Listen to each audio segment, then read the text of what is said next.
In this video, I'm going to show you some tips and tricks for making the Audra crochet motif poncho and beach bag.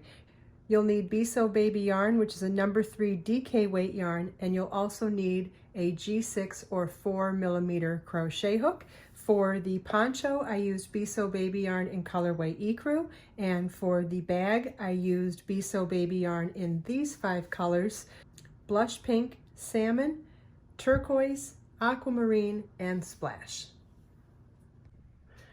Whether you're making the poncho or the beach bag, these large motifs are all joined in the very same way.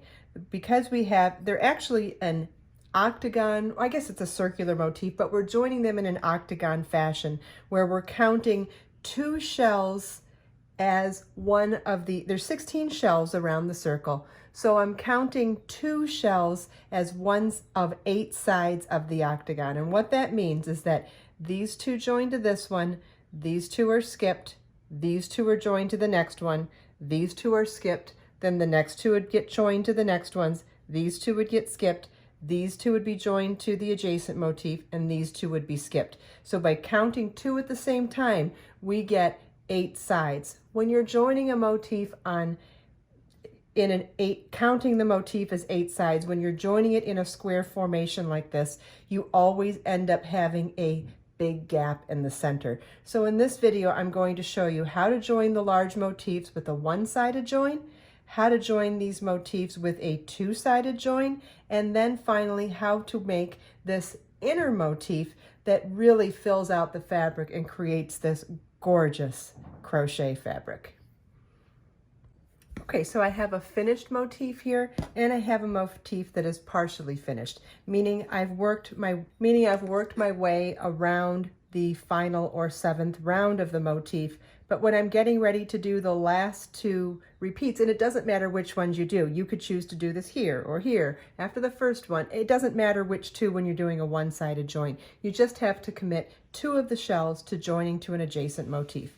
So what I'm going to do is start my shell. It's a 4 double crochet, chain 3, 4 double crochet shell, and we're going to replace the chain 3 with a chain 3 join. A chain 3 join is a chain 1, slip stitch to the adjacent motif, chain 1. So I've done the 4 double crochets. The chain 3 join is chain 1, slip stitch to the chain 3 space on the adjacent motif, and you have 2 choices here. You can work right into the chain 3 space or into the center chain of the chain 3. The center of 3 would be the second chain, and you're going to slip stitch. That slip stitch is the equivalent of a chain 1, so it's chain 1, slip stitch, chain 1, which makes it a chain 3 join, which is the equivalent of a chain 3, and then come back to the working motif and work 4 more double crochets in that same space.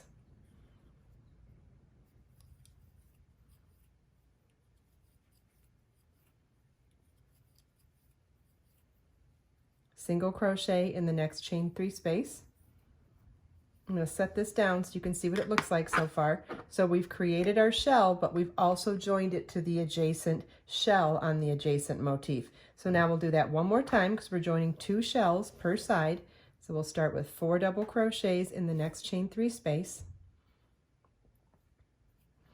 Chain 1, slip stitch into the chain 3 space or the second chain of the chain 3, chain 1, and then come back to our working motif and complete the shell.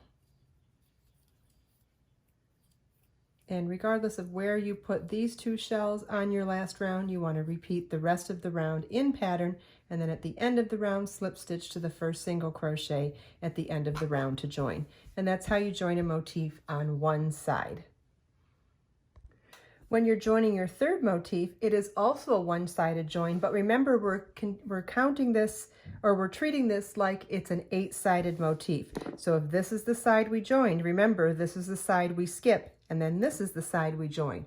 So we join these 2 here, we would skip these 2, and these would be the 2 shells, I'm going to mark them, that would work our next join in. So when we join our 3rd motif, we're joining a one-sided join, but it has to be a specific spot on one of the 2 motifs that you've already joined.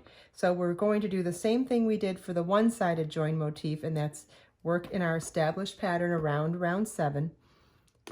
Then when it comes to the appropriate adjacent shell on the adjacent motif, we're going to do a 3-sided join to replace our chain 3 in the middle of our shell, and then complete our shell on our working motif. Single crochet in the next chain 3 space, and I'll set this down so you can see what it looks like again. And we'll repeat that for the next shell. You're always joining in 2 consecutive shells for this pattern. And make sure you refer to all the really amazing schematics and charts that are included with this pattern. It really shows you step by step where to place all of these stitches, where to join all of the motifs, and then there's also the written instructions that give you step by step how to work all of the stitches for each row and round throughout the pattern, throughout both patterns. And then at the end of the round, we're going to slip stitch to the first single crochet at the end of the round to join. And so there's our second one-sided join motif.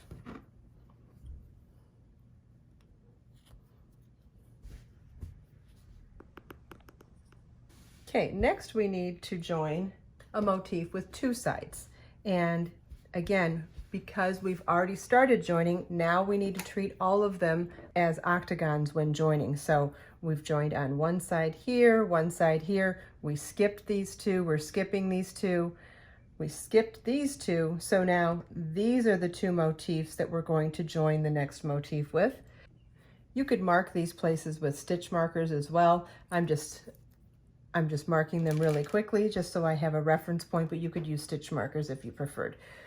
And we're going to, I haven't even started this last round of the last motif, but I will show you that it doesn't matter where you place your joining shells. It can be at the beginning of the round, end of the round, it doesn't matter. You're just going to work the rest of the round in the established pattern. So I'm going to start round 7 on this motif, and on my very first shell, join it to the next motif. Okay, I'm a right-handed crocheter, and so when I work, it works in counterclockwise direction. This would be the opposite if you're a left-hand crocheter and working in clockwise. So you may look at all of this here and go, okay, where do I start? Which joining one am I starting with? Well, if you're left-handed, it would go this way, and if you're right-handed, it goes this way. So of these 2 marked ones, it's this shell that will join first, this shell that will join next, then we'll skip 2 shells to compare with these other skip 2 shells, and then we'll join in this shell and this shell. So let's do that now. Chain 1. I'm going to remove this marker now because I don't need it anymore as long as I pick it up right away. And I'll slip stitch, do a chain 3 join in that first adjacent shell and finish my motif here. Single crochet in the next chain 3 space, and I'll start my next shell, then replace the chain 3 space with a chain 3 join to the very next shell on the adjacent motif.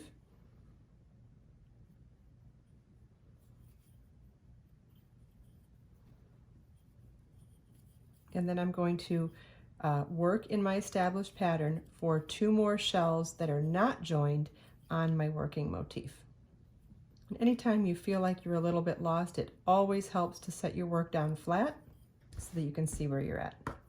Okay, and when I set my work down flat here, I see that I have 2 skipped here, 2 skipped here, 2 skipped here, 2 marked here. So I'm going to make 2 shells that are not joined and then join the next 2 to the 2 marked ones. And that's a great time to compare your work with the charts because the anatomy of the actual stitches is very similar to the anatomy of crochet stitches on charts. So when you have the ability to set your work down and then compare it to the joining round chart where it shows you all of the motifs and how they're joined together, it's a very helpful guide.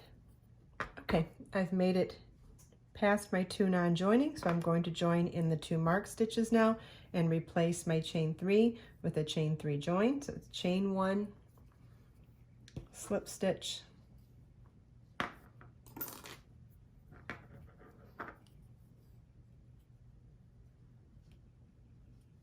chain 1, and then work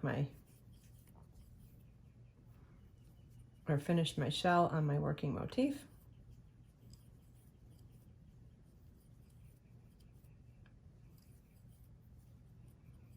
And then the very next shell will join to the next motif, or the next shell on the adjacent motif with a chain 3 join.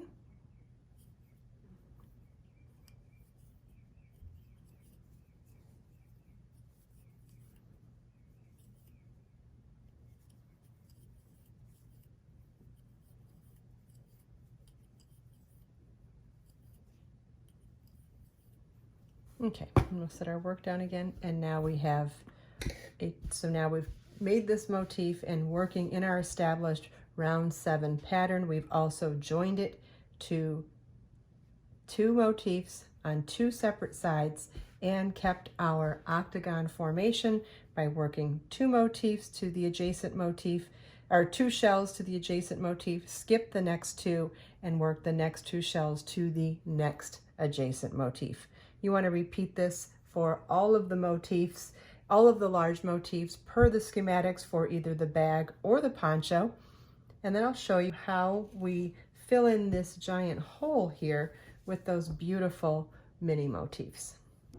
I hope you enjoyed this video. If you have any questions at all, please feel welcome to leave them for me in the comments. And if you check out the video description, I've provided links for everything we talked about in this video. Let us make time to create, share, and inspire today and every day. I'll see you in the next video.